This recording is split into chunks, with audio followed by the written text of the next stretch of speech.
What happened after Pentecost? When the disciples came together and formed a fellowship and a faith community. It says in Acts chapter 2 that the early believers came and devoted themselves for prayer and also worship. Now, when we talk about prayer, a lot of the times we start talking about how prayer becomes a 911 call, sharing the urgent needs of the world in our lives. And yes, that is a time that we need to pray.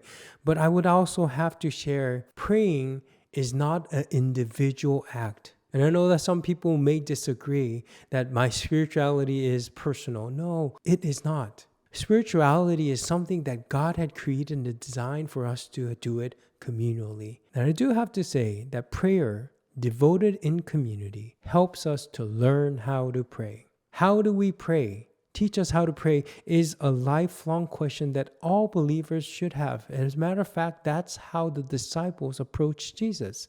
Teacher, teach us how to pray. And how can you learn how to pray if you don't have a model? And what the first community of faith must have done was devoting themselves and teaching and praying with one another in finding God's will in their lives. So who do you pray with? And who prays together with you?